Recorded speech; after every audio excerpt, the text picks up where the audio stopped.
네. 시장 어제 또 미시장에 빠져가지고 걱정인 분들이 많이 계실 텐데 그 부분을 해석하는 시간도 좀 가져보도록 하겠고요.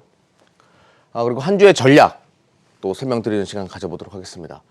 제가 지난주 이제 미시장이 폭락하고 나서 유럽도 폭락했고 걱정을 굉장히 많이 하는 시간에 출연을 해가지고 이제 시장이 돌아설 것이다 라고 이제 말씀을 드렸어요. 물론 이제 그러고 나서 오미크론 또 금리 인상 쇼크가 또 한번 우려감이 발생하면서 흔들긴 했지만 시장은 다시 이제 돌아서기 시작했어요. 일단 시장이 돌아설 수밖에 없었던 가장 큰 원인은, 그러니까 제 개인적으로 이제 보는, 이게 DMI 지수라는 건데 DI 플러스 지수가 10 이하로 내려오게 되면 시장은 돌아선다. 기술적 반등이라도 나온다라는 이야기를 제가 자주 드리는데요. 그게 또 발생을 했고요. 그리고 돌아서는 속도가 지속적으로 연속적으로 올라가게 되면 대한민국 시장이 굉장히 강하게 올라갈 수 있음을 저는 미리 강조드릴게요. 물론 월요일날 출렁거릴 수도 있겠지만 그걸 또 이기고 대한민국 시장이 올라갈 수 있다. 그러면 시장의 체력은 굉장히 강하다. 물론 불가능한 시나리오가 아니에요. 미 시장이 조정이 들어온다라고 하더라도 대한민국 시장이 상대적으로 굉장히 강하게 갈 수도 있습니다. 그 배경은 우리만 빠졌기 때문에, 우리만 쉬었기 때문에 뭐 그럴 가능성도 열어놔야 되겠고요. 또 시장, 글로벌 시장의 판세가 성장주에서 가치주로 넘어가면서 반도체, 삼성전자나 뭐 SK하이닉스는 글로벌 시장의 시각으로는 가치주에 가까울 겁니다. 그쪽에 대한 오히려 매수세가 더 강화될 수도 있음을 미리 강조드리면서 이거를 많은 분들이 최근에 좀 따라해 주시더라고요. 말씀을 해 주시더라고요. 제가 이제 11월 말에서 12월로 넘어가는 구간 변곡점이 발생한다. 월 말에서 월 초로 넘어가는 구간 시장에 수급의 손바뀜이 발생한다는 얘기를 과거에 한번 한 적이 있는데 같이 출연한 전문가들이 막 웃었어요. 에이, 설마요? 막 이랬었어요. 근데 요번에 그렇게 되니까 사람들이 조금 시각이 달라지더라고요. 제가 이 얘기를 한번 한 적이 있었죠. 작년 10월 말일날 시장은 이유 없이 노 리즌, 이유 없이 빠졌고 11월 초순부터 끌어올리기 시작했는데 강력하게 끌어올리고 나서 시장은 3,000포인트를 돌파한 적이 있었습니다. 지금 12월 달 넘어오면서 시장이 강력하게 돌리기 시작하고 여기서 대한민국 시장이 상대적으로 강하면 대한민국은 새로운 지수를 찍을 가능성도 열어놔야 돼요. 지금 개인 투자가 여러분들이 굉장히 좌절과 패배의식에 많은 부분 물들어져 있어요. 이거를 시장의 수급은 또 외국인과 기관 쪽에서는 원할 수도 있기 때문에 지금부터는 새로운 판이 만들어진다는 생각으로 새로운 마음으로 주식투자를 하면 참 좋은 결과가 나올 수도 있겠다는 생각이 들거든요. 자, 먼저 오미크론 얘기 좀 해보도록 하겠습니다. 오미크론 코로나 종시 앞단계 크리스마스 선물 대수도, 제가 이제 지난주에 오미크론은 그렇게 오래 가는 것은 아니다. 이미 오미크론으로 인한 시장의 하락은 반영되어졌다. 미 시장의 델타 에어라인이나 뭐 그 밖의 기업들을 보면 선 반영된 거를 알 수 있다라고 제가 지난 시간에 한번 이야기했는데요. 그래요. 오미크론 경미하다는 얘기가 계속 나오면서 새로운 변이 바이러스가 기존의 바이러스를 잡아먹으면서 감기, 독감 이런 식으로 바뀌는 거 아니냐라는 분위기가 최근에 만들어지면서 시장은 반등을 보여줬습니다.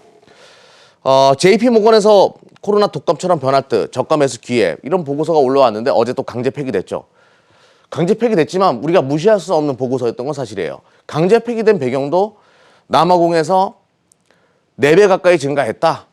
미국도 걸리기 시작했다. 유럽도 전파되기 시작했다는 이야기가 나오니까 얼마나 전파될지 모르니까 WHO의 데이터 분석이 끝나고 나서 보고서를 써도 된다라는 이제 분위기가 만들어진 거죠. 아무튼 이런 보고서가 먼저 나왔다는 것은 우리가 이 오미크론에 대해서 다시 한번 좀 생각해 볼 필요는 있다는 얘기죠. 너무 공포에 쩔을 필요는 없다는 생각이 좀 듭니다. 그리고 또 하나 이제 국내에서도 나오는 그 감염자들 증상을 본다라고 하더라도 무증상이거나 아주 경미하다는 얘기들이 이제 발표가 되기 시작해요. 바이러스의 전파율이 높아지게 되면 당연히 치사율은 떨어지는 것이고 치사율이 여기서 계속 떨어지고 새로운 변이가 계속 만들어지면질수록 감기처럼 변화할 수 있다는 기대감이 모락모락 피어납니다. 어쩌면 우리가 백신을 만들고 치료제를 만들고 뭐 인류가 전 난리를 쳐봤자 자연의 섭리가 우리의 노력을 다 우리 노력과 우려를 다 정상화시킬 수 있는 그런 법칙이 이루어지는 거 아닌가라는 생각이 들어요. 과거 우주여행이라는 영화가 있습니다. 제가 공포 영화를 안 보는데 공포 영화를 안 무서워하죠. 근데 이거는 정말 무섭더라고요. 저는 이유가 없이 외계인들이 침공해가지고 인류의 많은 사람들을 잡아가고 죽이는데 나중에 이제 자연의 법칙으로 그냥 외계인이 무너진다. 이런 논리예요. 인류가 아무리 노력해봤자 아무 쓸모가 없고 자연의 섭리, 그거를 강조하는 게 이제 우주전쟁이라는 이 영화의 주제인데요. 특히 다코타 패닝의 비명 소리 이런 것들이 그게 영화의 극한의 공포를 더 가져오는데요. 아무튼 이 영화처럼 코로나도 끝나는 거 아니냐라는 나름대로의 상상을 해보거든요. 근데 그 가능성도 아예 없는 건 아닌 것 같습니다. 최근의 분위기를 바라봤을 때는. 그리고 또 하나 이제 지금 이제 제임스 블러드 세인트 루이스 여는 총재 얘기가 또 굉장히 매파적으로 들리면서 금리 인상 시기가 굉장히 빠르게 진행될 수 있고 내년에 4차례 금리 인상이 될 수 있다. 뭐 이런 얘기 나오고 파월도 사람이 달라졌어요. 갑자기 매파로 바뀌어가지고 테이퍼링 조기 종료 논의한다. 금리 인상 시기 앞당길 수 있다. 뭐 이런 분위기를 계속 만들어냅니다. 인플레이션에서 일시적인 단어를 떼기 시작하고 좀 달라졌어요. 그런데 한번 생각을 해보자고. 이거를 그냥 불안하게만 생각할 것이 아니라 오미크론 관점에서 제가 이야기 드리는 거예요.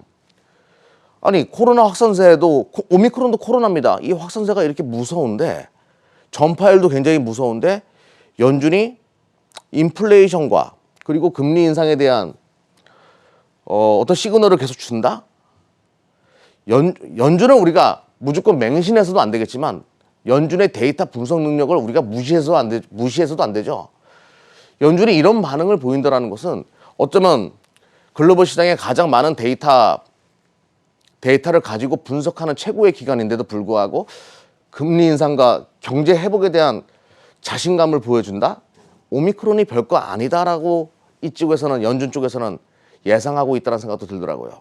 역으로 한번 생각을 해보자는 거죠.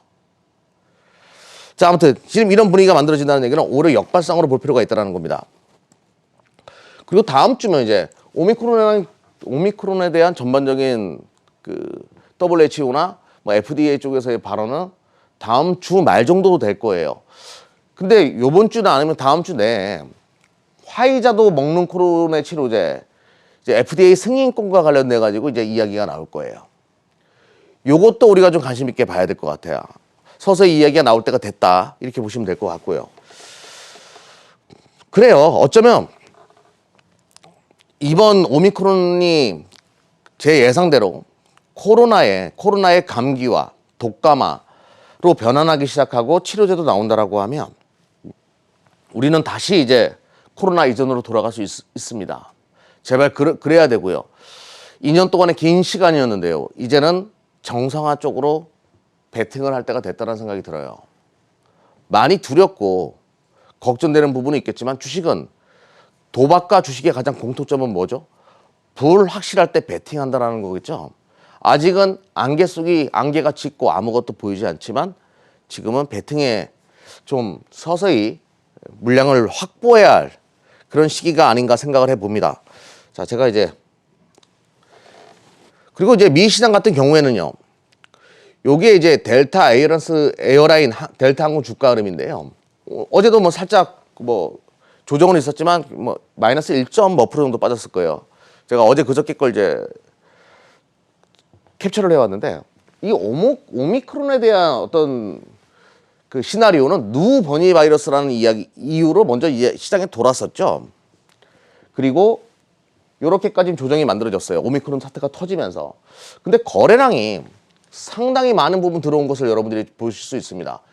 기다렸던 매수세가 이제 저가 매수세도 들어오고 공포에 떠는 매도 물량도 나왔고. 근데 거래량이 5배 정도 이제 평소 대비해서 증가한 모습을 볼 수가 있어요. 그리고 그 전에 먼저 주가가 누 변이 바이러스 그리고 오미크론의 전신이죠. 그쪽 얘기가 먼저 나오면서 반영되어졌다는 거예요. 그래요. 오미크론 공포는 이런 델타 항공과 같은 여행 산업 가장 타격을 입는 쪽에서는 먼저 선반영된 부분이 있고 오히려 저가 매수세가 들어오고 있는 것은 우리가 분명히 봐야 되는 하나의 현상이라고 보시면 될 것 같아요. 자, 그리고 이제 여러분들에게 제가 드리고 싶은 이야기는 미국도 어제 나스닥 쪽에서 과도하게 올라갔던 성장주 쪽에서 차익 매물이 나왔고, 또 그동안 못 갔던 경기 민감주 쪽은 살짝 고개를 들고 거래량이 들어오면서 뭐 델타항공처럼 고개를 들면서 살짝 자금의 이동이 변화하는 듯한 느낌이 좀 있습니다. 이동하는 듯한 느낌이 좀 있거든요. 자금의 흐름이 변화한다.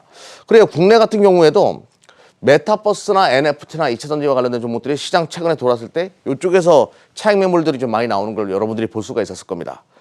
그리고 그 자금들은 삼성전자와 같은 오랫동안 누워져 있었던 경기 민감주라고 해야 되나요? 반도체는 저는 가치주라고 얘기할게요. 성장 가치주 쪽, 소외되었던 성장 가치주 쪽으로 자금이 이동하는 듯한 느낌을 분명히 보여줬습니다. 자금이 점진적으로 이동하기 시작하는 거죠. 그래, 꿈 같은 시나리오와 시장이 안 좋고 불안하니까 새로운 시대를 준비하는 자금들이 좀 그런 종목들이 각광을 받다가 현실적으로 시장의 시각이 변화하기 시작하는 거죠. 그러면서 삼성전자와 같은 가치주 쪽으로 자금이 이동하는 것은 우리가 눈여겨볼 필요가 있다. 그리고 제가 여러분들에게 드리고 싶은 또 하나의 이제 이야기는 바로 이건데요. 항공주 얘기 좀 잠깐 해볼게요. 항공주는 의자를 다 떼다 붙여가지고 지금은 물류 운송을 전담으로 하는데요. 이 물류 운송은 해외 직구나 이런 것들로 인해 가지고 올해 붐을 일으켰습니다. 근데 내년에도 이런 기준은 계속 되겠죠. 한 번 해외 직구를 한 사람은 또 계속 사용할 수밖에 없는 구조기 때문에 저도 그렇고 너무 편하더라고요. 제가 원했던 약들을 쉽게 구할 수 있으니까 저는 이제 건강보조식품을 해외 직구로 많이 사는데, 아무튼 이렇게 되면서 분기 실적이 대한항공 같은 경우는 4천억이 넘어가기 시작했어요. 영업이익 기준으로. 이렇게 되면 여기서 유가도 안정화되어가는 현재의 추세, 그리고 뭐 영업 환경이 좋아진다는 전제를 깔았을 때 분기당 물류 쪽에서 4천억 이상은 계속 찍어낼 가능성이 높다는 생각이 들고, 그러면 비행기는 줄여놨어요. 코로나 확산세가 무섭다 보니까 여객을 안 쓰다 보니까 비행기는 국내 항공업체들 30% 정도 줄여놨습니다. 근데 코로나가 생각보다 빨리 확 돌아서요. 종식이 빨라집니다. 치료제도 나오고 뭐 감기가 된다는 전제를 깔고 한번 해보자고요. 우리는 그 가능성에다가 베팅하는 사람들이니까 여객 운송이 갑자기 많아지기 시작해요. 비행기는 없어요.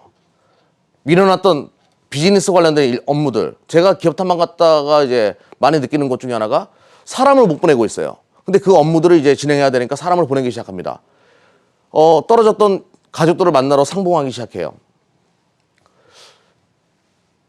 비행기는 모자르고요. 쇼티지가 발생할 가능성이 높겠죠. 그 가능성을 열어놓고 이쪽으로 좀 볼 필요가 있을 것 같고요. 또 하나 이제 대한민국 시장에 대해서 제가 긍정적으로 보는 게 뭐냐면, 우리가 문화체육관광부에서 나온 발표인데, 이건 과거의 발표니까, 코로나 이전에 나왔던 발표니까, 코로나를 겪으면서 우리가 알게 된 것이 하나가 뭐냐면, 대한민국 콘텐츠 수출이 미국 다음으로 미국의 턱 밑까지 지금 쫓아가 있는 상황이에요. 엄청난 콘텐츠 수출을 대한민국이 하고 있습니다. 문화를 팔기 시작했죠. 그러면서 대한민국은 선진국 반열에 오르기 시작했어요. 뭐 수많은 K-팝, K-드라마, K-영화가 전 세계를 강타하고 있는 현재의 추세. 한국의 방한 외국인 관광객들이 코로나 이후에 급증할 수밖에 없다는 생각을 저는 하고 있거든요.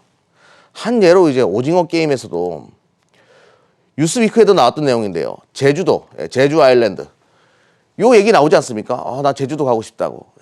그러면서 사람들이 제주도가 어디지? 이렇게 검색해보는 사람들도 많아지기 시작했고, 이런 식으로 대한민국의 문화 콘텐츠 수출은 방한 외국인 관광객들을 급증시킬 것이고, 대한민국 서비스 산업도 또 한 번 새로운 도약기로 성장할 수밖에 없는 2022년 코로나가 종식된다는 전제를 깔았을 때, 그러면 우리는 이걸 준비해야 되겠죠. 이쪽도 리오프닝 관련된 정보들도 여러분들이 서서히 볼 필요가 있겠고요. 또 하나 이제 신흥국도 경기 사이클이 좋아진다, 뭐 유가도 앞으로 올라갈 것이다라는 얘기 나오면서 금호석유와 같은 이런 기업들도 서서히 경기 민감주들도 돌아서고 있어요. 우리가 NFT나 메타버스나 이차전지 쪽에다가 모든 신경을 쓰고 있을 때 시장의 자금들은 서서히 이쪽을 준비하고 있음을 여러분들이 좀 알아주셨으면 좋겠어요. 그리고 준비를 할 필요가 있다는 얘기죠. 이런 쪽으로 좀 준비하셨으면 좋겠고요. 또 증권주들도 최근에 그래요. 증시가 마지막 하이라이트를 보여줄 때에는 여기서 올라가게 되면 대한민국 증시는 마지막 하이라이트가 될 수 있습니다. 마지막 하이라이트 구간에는 가치주 쪽이나 지수 연동, 증권주들이 치고 나가는 모습을 보일 때가 있거든요. 증권주나 이런 쪽 섹터도 여러분들이 관심 있게 볼 필요가 있다. 아무튼 결론은 여러분들이 해야 될 게 참 많은데요. 포트를 새롭게 구성하는 것이 다가오는 한 주부터 빠르게 진행해야 되는 과정이 되지 않을까 생각을 해봅니다. 그런 전략으로 접근할 필요가 있다. 이렇게 설명드릴게요.